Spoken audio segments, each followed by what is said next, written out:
আওয়ামী লীগ ভাবছিল জামাত নিশ্চিহ্ন হয়ে গেছে, কিন্তু 5ই আগস্টের ঘটনা প্রমাণ করেছে তারা নিশ্চিহ্ন হয়নি, বরং সুগঠিত হয়েছিল, সুশৃঙ্খল হয়েছিল, সাহসী হয়েছিল, কৌশল অবলম্বন করেছিল। এতগুলো কথা এই কারণে বললাম যে বাংলাদেশের রাজনৈতিক প্রেক্ষাপটে আওয়ামী লীগকে বাদ দিয়ে আপনি বাংলাদেশের রাজনীতি চিন্তা করবেন, এটা কি আসলে সম্ভব? তো এখন অনেকে বলবেন যে ভাই এই মুহূর্তে তো আওয়ামী লীগ নাই। এই মুহূর্তেও বাংলাদেশের 20-25% আওয়ামী লীগের ভোটার, জনগণ, সাপোর্টার তারা এখন গুপ্ত অবস্থায় আছে, কেউ সুপ্ত অবস্থায় আছে, কেউ বিএনপির সাথে মিশে গেছে, কেউ জামাতের সাথে মিশে গেছে, কেউ জাতীয় পার্টি কিংবা এনসিপির সাথে মিশে গেছে। তার মানে এই না যে বাংলাদেশে আওয়ামী লীগ নাই। এমনকি ভোটের মাঠেও আপনি দেখেন আওয়ামী লীগের ভোটারদেরা যারা আছেন তাদেরকে নিয়ে এক ধরনের লুফালুফি কারাকারি চলছে।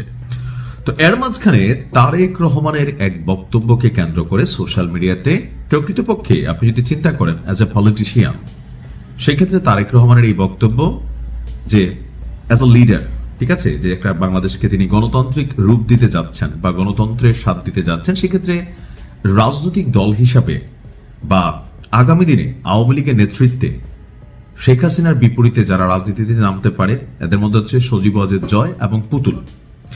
তো এই দুজনকে আসলে রাজনীতি করতে পারবে, তাদেরকে কি ভবিষ্যৎ সরকার যারা ক্ষমতায় আসবেন রাজনীতির সুযোগ দিবেন নাকি না?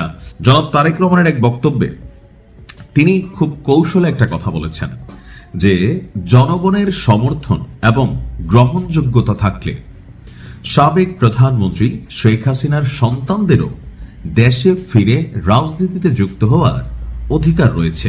আর এই মন্তব্যে এই মুহূর্তে সোশ্যাল মিডিয়া তোলপাড় যে বিএনপি তাহলে আওয়ামী লীগকে পুনর্বাসনের জন্য সর্বোচ্চ চেষ্টা করছে। কেউ কেউ বলার চেষ্টা করছেন ভারতের কাছে একটা এরকম চুক্তিও নাকি ওনার হয়ে গেছে। এখন এই কথাগুলা রাজনৈতিকভাবে জামাত ইসলাম যারা আছেন তারা বলছেন। এখন এই বক্তব্য তিনি কোথায় দিয়েছেন?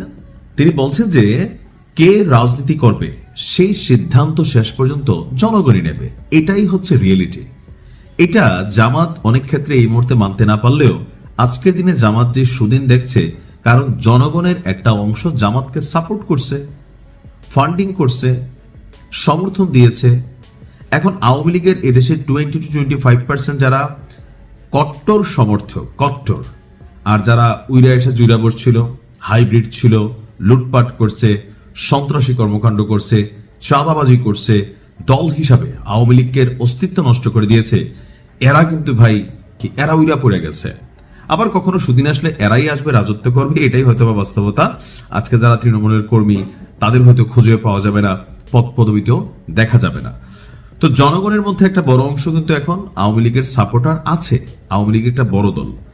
বাট যেহেতু এই মুহূর্তে 5ই আগস্টের আগে বাংলাদেশে দেখতেন যে আপনি বাপ্তি দিয়া খুঁজা জামাতের নেতাকর্মী খুঁজে পাওয়া যেত না, বিএনপির অনেক নেতাকর্মী খুঁজে পাওয়া যেত না। এটা কেন ছিল? ভয়ের কারণে। তো ওই সময় অনেকেই ভয়ে ভয়ে কিন্তু সব আওয়ামী লীগ ছিল, যেদিকে তাকাইতো ওদিকে আওয়ামী লীগ। কিন্তু 5ই আগস্ট যখন ঘটলো, এর আগে পরে কোথায় ছিল? কারণ এরা যারা আওয়ামী লীগ হিসেবে দেখছেন ওই মুহূর্তে বাটে পড়ে অনেকে আওয়ামী লীগ ছিল। যখন পরিস্থিতি বদলাই গেছে, যার যার দলে সে ব্যাক করছে। তো এখন আপনি হয়তো কার্যত দেখবেন যে মাঠ পর্যায়ে আওয়ামী লীগ নাই, কিন্তু আসলে কি আওয়ামী লীগ নাই? অবশ্যই আছে। এখন আবার ওই তাদের জন্য ওই জামাত বা বিএনপির মতন দিন আসছে যে ডরে ভয়ে মুখ খোলে না। কারণ এক ধরনের যারা কমিটিগুলোতে ছিল, বিশেষ করে যাদের বিরুদ্ধে মামলা আছে, তাদের তো অবস্থা ভাই কাহিল। যাদের বিরুদ্ধে মামলা নাই তারাও যে মামলার ভয়ে অথবা মামলা বাণিজ্যের ভয়ে তারাও মুখ খুলছে না। বাট সমর্থন আওয়ামী লীগের আছে।